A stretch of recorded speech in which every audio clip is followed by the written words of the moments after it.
তাহলে প্রিয় ভাইয়েরা, বিপদে পড়লেই প্রথমে কি পড়বেন?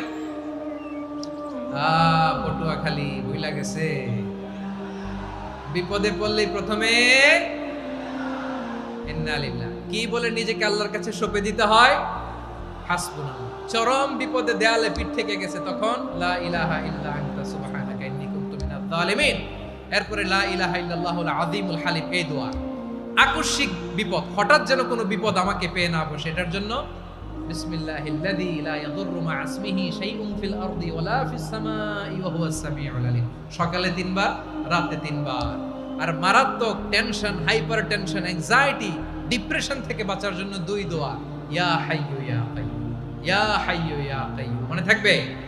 আর আল্লাহুম্মা ইন্নী আবদুক, এই দোয়া। ঋণ থেকে বাঁচার জন্য 2 দোয়া, আল্লাহুম্মা ইন্নী আউযু বিকা মিনাল হাম্মি ওয়াল হাযান, এটা।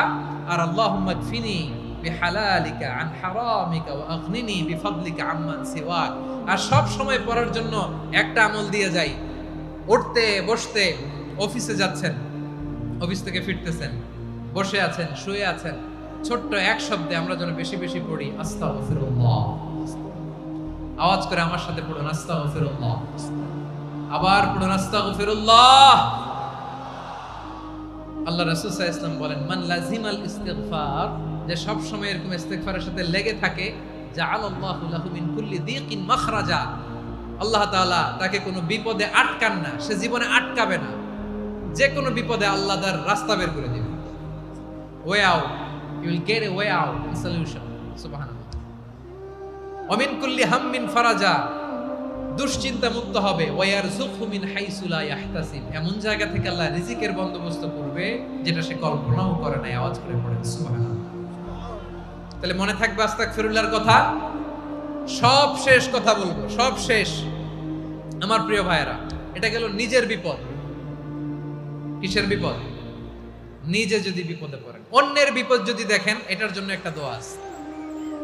অনেক সময় আমরা দেখি হাসপাতালে ক্যান্সারের 3rd স্টেজে চলে গেছে, লোকটা হ্যাংলা হয়ে, চিকন হয়ে, হায়রে কি কষ্ট পায়, দেখি না? বিষ্ণু বলে, একটা দোয়া যদি কেউ অন্যের কোনো বিপদ দেখে পড়ে, ওই বিপদ তার জীবনে কখনো আসবে না। শুনবেন? শোনার আগ্রহ আছে? অনেক সময় হয় যে আমরা মহাসড়ক দিয়ে যখন চড়ি, দুর্ঘটনায়, আইরে আল্লাহ, দুর্ঘটনায় মানুষের মাথা একদিকে, দেহ আরেকদিকে, ব্লিডিং, এরকম হয় না? আল্লাহ তুমি হেফাজত করো। বিশ্বনবী বলেন, এই দুর্ঘটনা দেখে কেউ যদি এই দোয়াটা পড়ে, তার জীবনে সে কোনোদিন এরকম অ্যাক্সিডেন্টের সম্মুখীন হবে না। শুনবেন? বিশ্বনবী বলেন, অন্যের বিপদ দেখে কেউ যদি পড়ে, আলহামদুলিল্লাহিল্লাযী আফানি মিম্মা বতালাকা বিহি ওয়া ফাদ্দালানি আলা কাসীরিন মিম্মান খালাকা তাফদীলা, মানে প্রশংসা সে আল্লাহর, যে আল্লাহ তাআলা তোমাকে যেই জিনিস দিয়ে পরীক্ষা করেছে, আমাকে ওইটা থেকে বাঁচিয়ে দিয়েছে।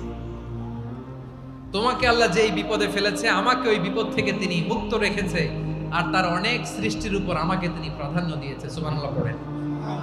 যে কোনো বিপদ, কারো ক্যান্সার দেখে যদি এই দোয়াটা আপনি বিশ্বাসের সাথে পড়েন, জীবনে কোনোদিন ক্যান্সার রোগে আক্রান্ত হবেন না। দুর্ঘটনা দেখে যদি পড়েন, ওই দুর্ঘটনা আপনাকে স্পর্শ করবে না। যে কোনো কারো বিপদ দেখে যদি কোনো বিশ্বাসী বান্দা এই দোয়া পড়ে, বিশ্বনবী বলেন, লাম ইউসিবহু যালিকাল বালা, ওই বিপদ তাকে আর ধরবে না।